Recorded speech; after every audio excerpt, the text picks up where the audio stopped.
চলে এলাম নতুন একটা ভিডিওতে। আজকে এই ভিডিওতে আমরা দুটো ব্যাপার নিয়ে আলোচনা করব। প্রথম হচ্ছে তাণ্ডব টিজার এখনো পর্যন্ত ইন্ডিয়াতে ট্রেন্ডিং করছে, এবং দ্বিতীয় একটা ব্যাপার নিয়ে কথা বলবো, তাণ্ডব টিজারের কাদের কাদের দেখা গিয়েছে যেটা আমরা হয়তো খেয়ালই করিনি, এবং তাণ্ডব টিজারের মধ্যে কেন সাবিলা নূর অর্থাৎ নায়িকাকে রিভিল করা হলো না সেটা নিয়ে আজকের এই ভিডিওতে আলোচনা করবো। কাজেই প্রথম থেকে শেষ পর্যন্ত ভিডিওটা দেখো, ভালো লাগলে লাইক কমেন্ট শেয়ার আর সাবস্ক্রাইব করে পাশে থেকো। তো সবার ফার্স্টে বলি, গতকালকে একটা বলিউড ছবির টিজার এসেছে যেটা প্রচণ্ড হাইপ তার একটা ছবি, ওয়াইআরএফ এর ছবি, স্পাই ইউনিভার্সের ছবি, ওয়ার 2 এর টিজার এসেছে।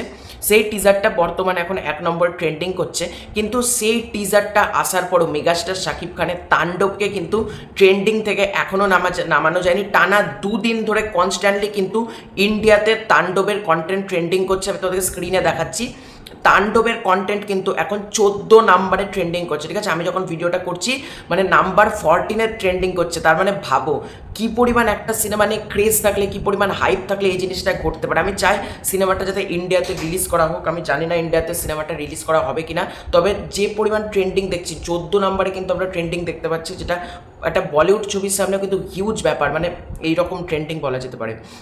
তো আস্তে আস্তে বোঝাই যাচ্ছে মেগাস্টারকে কেন গ্লোবাল স্টার বলে। এবার আমরা যদি কথা বলি তাণ্ডব টিজারের মধ্যে কাদের কাদের দেখা গিয়েছে, তো গতকালকে আমি একটা ভিডিও করেছিলাম যে তাণ্ডবের টিজারে আফরান নিশো আছে কি নেই। তো সেখানে একজন ব্যক্তিকে তোমরা যারা মনে করেছিলে আফরান নিশো, আমি স্ক্রিনে তার ছবিটা দেখাচ্ছি, পেছন ঘুরে যিনি সুটেড বুটেড অবস্থানে যে লুকটা আছে, উনি কিন্তু আফরান নিশো নন। উনি আজকে যেটা জানা গেছে উনি হচ্ছেন আফজাল হোসেন।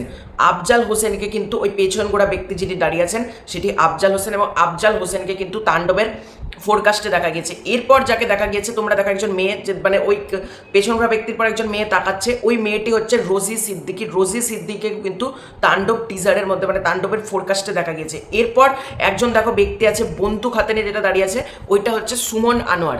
সুমন আনোয়ারকেও কিন্তু তাণ্ডবের টিজারে মানে তাণ্ডবের ফোরকাস্টে কিন্তু দেখা গিয়েছে।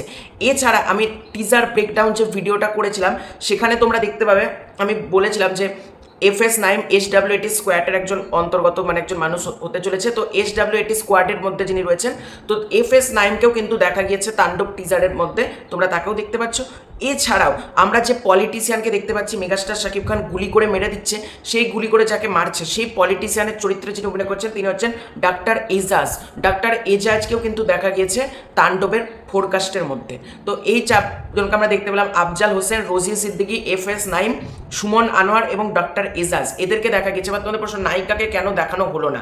দেখো মেকার্সদের এটা প্ল্যানিং থাকতে পারে, তারা ফোরকাস্টে হয়তো নায়িকাকে রিভিল করবে না, তাদের প্ল্যানিং থাকতে পারে গানের মধ্যে নায়িকাকে রিভিল করা। তোমরা যদি তুফানের ক্ষেত্রে ফিরে যাও, তুফানেও কিন্তু সেম জিনিসটা করা ছিল। টিজারের মধ্যে কিন্তু আমরা মিমি চক্রবর্তীকে বা নাবিলাকে কাউকে দেখতে পাইনি, গানের মাধ্যমে দিয়ে কিন্তু রিভিল করা হয়েছিল। লাগে উড়াধুরা মিমি চক্রবর্তী এবং আমি ফেসে যাই, ওই গানে নাবিলাকে রিভিল করা হয়েছিল।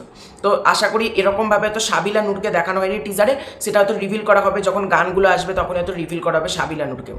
তো তোমাদের এটা নিয়ে কি মতামত কমেন্ট করে জানাও। খুব শীঘ্র আছে নতুন কোনো ভিডিও, ততক্ষণ পাবে।